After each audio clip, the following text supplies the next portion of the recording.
Y si tú estabas en el trabajo social, en este trabajo, ¿cómo llegaste a escribir? O debe ser anterior, pronto, ¿no? Muy Debe pronto. ser muy anterior. Ten en cuenta, el primer poema que yo publiqué en mi vida lo publiqué como a los 13 años, puede ser. Claro, En la prensa de Canarias, sí. y a partir de ahí, incluso con 14 años, yo publicaba poemas en una revista de Barcelona que se llamaba la revista Sor, de una forma muy inconsciente, sin darle mucha importancia. Ahora me doy cuenta que la revista Sor era una gran revista literaria, que era pionera en su día y demás. Y en la revista Caracola de Málaga, que también ha sido un referente literario. Y empecé eso con 12, 13 años. Tuve la suerte de que yo tenía de vecino al padre de la poesía canaria, que es Agustín Millaresal, que en Canarias es un nombre bien importante.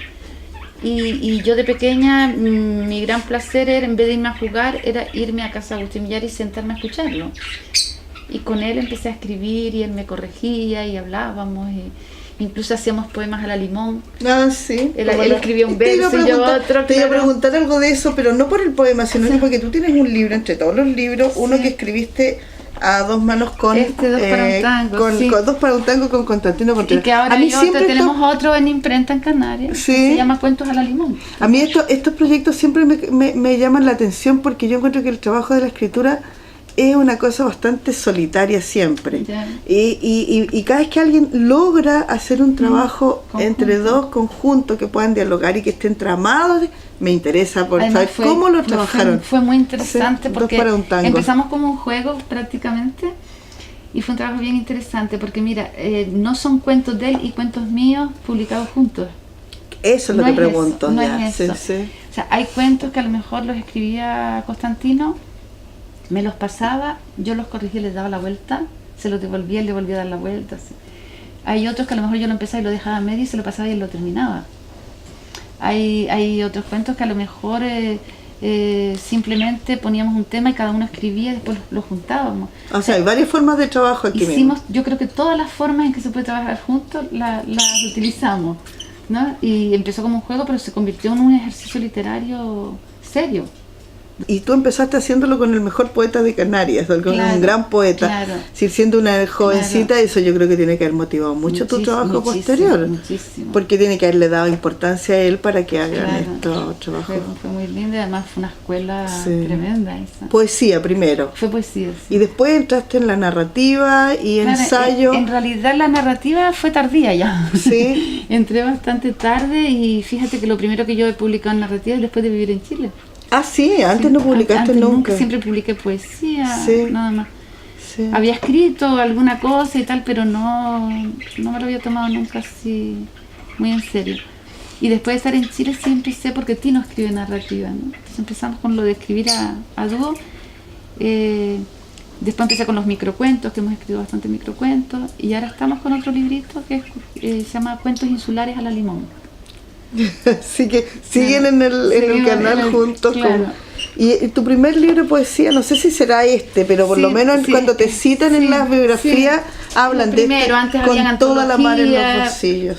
Había participado en antologías, en revistas y demás, pero como libro así individual, el primero es ese. Con toda la mar en los bolsillos. ¿Y ese nombre? Mira, es que ese libro está, en la época en que yo escribí ese libro yo trabajaba en el Sindicato del Mar, en el Sindicato de Marinos, de Marinos Mercantes. Entonces ese libro nació de esa experiencia de trabajar en un mundo de hombres, que fue muy, muy difícil para mí meterme en todo ese mundo, meterme en los barcos mercantes, navegar con ellos haciendo escuelas sindicales, haciendo asambleas y demás. Y viendo además que es un mundo bien duro, bien difícil. Y de ahí nació ese librito, por eso se llama Con toda la mar en los bolsillos.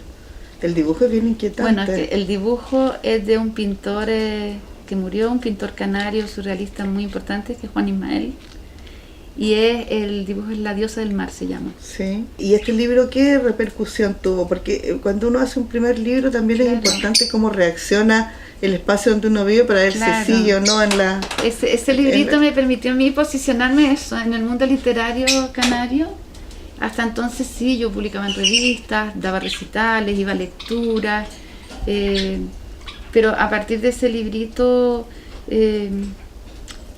entré en otra dinámica, entré ya a que me llamaban a a congresos, a reuniones de poetas, o sea, se dio un pasito más en el claro, sí. en la carrera literaria. Es así como la carrera profesional, claro, que le llaman algunos, claro. Después ha publicado otros libros de poesía y sí. Nunca en Chile, ¿no? ¿Poesía? Pues no has publicado ningún libro en forma de libro. No. ¿Y eso por qué será? Pues no lo sé. Bueno, tiene que ver a lo mejor con lo que decía Renate respecto claro, de las formas de editar, las formas de editar aquí son muy distintas a mi dinámica. O sea, yo, por ejemplo, el año pasado estuve en mayo, ¿no? En Canarias, en la Feria del Libro, y antes de irme tenía 2 o 3 editoriales pidiéndome el libro. Claro. Y vengo con 4 o 5 proyectos ya para todo el año. Claro. Mientras que aquí tú te tienes que buscar los proyectos, no te buscan a ti. Pero también me llama la atención cómo hay personas que son capaces de escribir cada año un libro de 80 páginas. Claro. ¿Cómo escribes tú? Porque personalmente yo después de 5 años puedo a lo mejor ver un libro de 50 páginas. Mira, yo por ejemplo, el poemario que está en imprenta ahora, del que yo te hablaba antes, de Isla Truk, es un poemario que llevo corrigiendo 4 años. O sea, yo no soy incapaz de escribir y publicar. Además estaría engañándome yo y engañando a los que lo leen, ¿no? No es poesía trabajada. ¿Por qué crees tú que es tan importante eso de la corrección y el demorarse tanto en el texto? Demorarse tanto porque estás a contracorriente de lo que hoy día, sí, pues hoy día, por ejemplo, en la emergencia, esto de que todo lo que brota de mí y mientras más lleno de imágenes y mucho... Pero también es como te tomes el tema, o sea, yo eso, por ejemplo, mira, a mí me han dicho, necesitas un poema para una revista y esta noche te escribo uno y te lo mando, y yo me quedo horrorizada, ¿no? Porque yo escribo un poema, le doy vuelta, lo meto en el congelador un par de meses, lo vuelvo a sacar... porque además yo entiendo que una cosa es el ímpetu de escribir un poema, de vomitar un poema, que eso lo podemos hacer todos, absolutamente todos, pero después el darle forma poética, el corregirlo, el hacer un producto que yo creo más hecho, perfecto, ese es el trabajo de un poeta. Lo otro lo hace cualquiera. O sea, yo creo que a todos los adolescentes les ha dado por escribir un poema de amor, pero no son poetas por eso. El oficio de poeta viene después, después de escribir. ¿Cuándo consideras tú que un texto está terminado, listo? Ahora sí, dices tú, lo dejo hasta aquí, esto es... ¿Cuándo? Es difícil, ¿eh? Sí. Es difícil. Yo tengo una obsesión que es la de la síntesis.